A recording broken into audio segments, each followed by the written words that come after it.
Hey everyone, this is Tom from MonTac here, and this is going to be the weekly MonTac matchup for the 28th of January. And joining me here today, we've got rank 7, former 3-time champion himself, Mystfire. How are you doing, sir? I'm doing quite well, thank you for asking. Though, no need to butter me up that much. Fair enough. We can't ignore the accomplishments though, can we? Alright, let's get right into these matchups. Great to have you here. We've got rank 12 Mini Smoke taking on rank 18 Lucky. Predictions are going to be Sky Soldier from Mini Smoke and Lucky Trojan Gambler. Based off of that, obviously you don't have a whole lot of information on each player. What are your thoughts on this potential matchup?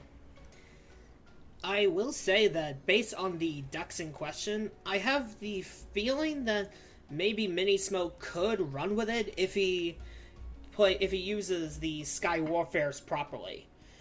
A lot of Life Gamblers and Trojans don't really have good ways to out a Sky Warfare, so I think Mini Smoke could definitely run with it.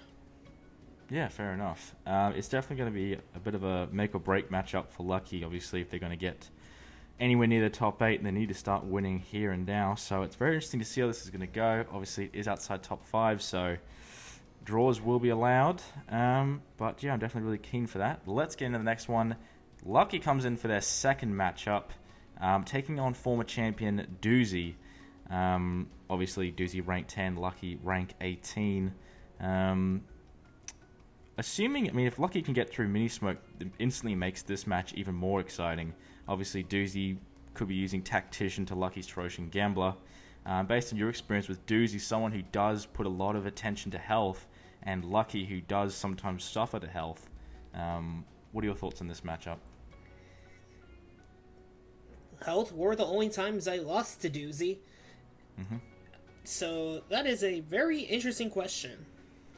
So, I'm trying to think of how it would play out. My thoughts are maybe Lucky should focus on building tempo early on, and then later on, when you get the resources, gain those health points, so that way Doozy can't out your health resource gain and potentially make it through that. Yeah, you definitely can't rely on Doozy giving you what you need. They're very consistent in how they play, and they don't generally give the enemy a lot. It's going to be a bit of a test for Lucky. So like you mentioned before, building that tempo, would that be a device you'd give to Lucky in those health, high-stake matchups? Absolutely. I think the tempo is probably the most important part of the first 30 minutes of the game. If you have the advantage going into the late game, then that's going to carry you a long way, even if you only have 10 minutes to work with. Okay, solid advice indeed. Alright, well, we can hope the best and see who comes out on top. Let's get into the next matchup. Now, this is a bit of a rising star, not an alt. Just coming off a win over Shadow, is taking on Fury Card Battlezone, who's just come off a loss, I believe, to Apocalyptic, but they are still doing quite well. Actually, I think they might have. I think they're doing pretty well, Fury Card. Obviously, Fury's most likely to be coming into this with Sunwalkers, but in an interesting matchup, we've got Steel Edge from Not an Alt. It's a bit of a clash of the meta here. What are your thoughts based on that? Sunwalkers versus Steel Edge. Well, we don't really know much about the matchup going into set 4 format, but this can be a good opportunity to see how these two archetypes fare against each other. I think it's going to come down to who pilots them better, and it'll come down to Fury Card discarding non-alt's hand multiple times with his Impervious Gemini. I mean, if they can get that going against those axe heads, that could be a real war of attrition. But I'd say the Blitz Magnums are way more devastating for that. True. That's a good point. But with Steel Edge wanting a lot of cards in the Perish pile, do you think that'll actually favour Not an Alt, or do you think Fury Card's got the main advantage here? That's a very interesting question. It depends on what goes to the Perish pile. They want cards in the Perish pile, but what they want specifically in the Perish pile are Steel Edge monsters. They don't want their tacticals to be in that Perish pile. Otherwise, they're just going to fall behind and not have those late game options available to them. Alright, well, fair enough. Okay, well, that's definitely a very interesting matchup indeed. Well, we've got your match up next, and you are taking on two-time former champion Charging Badger for the 6th time. Gosh, you guys ever get matched up with anyone else? After returning to the top 8, how do you feel about your first matchup being with Charging Badger? I'm gonna say it's gonna be an interesting one. I'm very used to the Sky Soldier matchup by now, but I do want to mess around with it a little more and see how long it'll take for Charging Badger to break and switch to another archetype. Wow. That is So you're thinking that if you are able to potentially, if you're able to outplay them in Sky Soldiers, they'll even want to change archetypes altogether? I didn't say it like that. What I mean is, Badger's a Sky Soldier one trick. That's his bread and butter. But what if you remove the bread? Do you eat the butter? If you remove the butter, do you eat the bread? Chances are obviously you eat the bread, you make it toast, but you can't really have Charging Badger without Sky Soldiers, and I think Sky Soldiers could very well be the butter. Alright, interesting. Love the analogy. Alright, well, let's get into the next matchup. We've got the champions, Weisstein, defending against Apocalyptic. Obviously, I believe this is going to be their 5th matchup. First 3 matches are won by Apocalyptic. Weisstein got the 4th, and now they're playing again. Obviously, Weisstein now is undefeated, 4-0.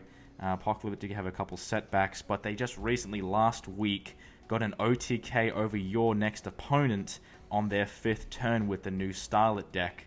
Do you think Apocalyptic stays with Starlit against the Beowulf Gamblers from Weisstein, or do you think he makes the change? That is a very interesting question, all things considered. Weisstein is, without a doubt, one of the best players in the world, but it's gonna be hard to see how well the Starlit deck does, because Starlit Wrath didn't come out until like a week ago, I think. So there's still some experimentation going on with it. I myself am not using it, but I know some people who might, and if Weisstein knows how to counter Starlit Wrath and prevent it from getting out of hand, then more power to him.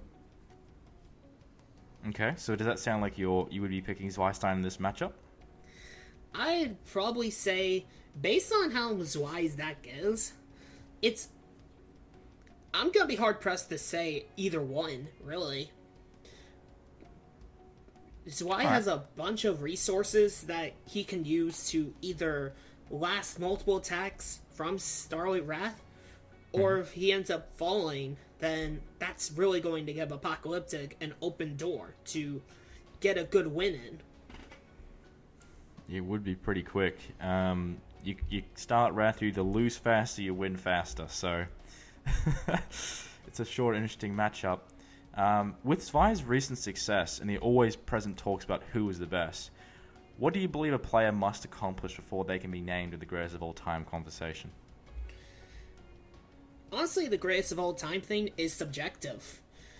There can be a lot of talks between many people about who they think is the best, but at the end of the day, we have no definitive proof as to who's the best of all time. Most of it's just opinion. So, I'd say just go in there, play to the best of your ability, and let your skills in the arena do the talking. Alright, fair enough. That makes a lot of sense. Alright, well, I appreciate you coming on and giving your thoughts and your picks. Is there anything you want to say before we finish the video? I am thinking about that, but right now I can't really think of anything. I'll probably post it in the comment section down below. Nice. Alright, well, thank you guys for watching. Like he said, please leave a comment below if you enjoyed the video, and a like, and heck, subscribe if you feel like it.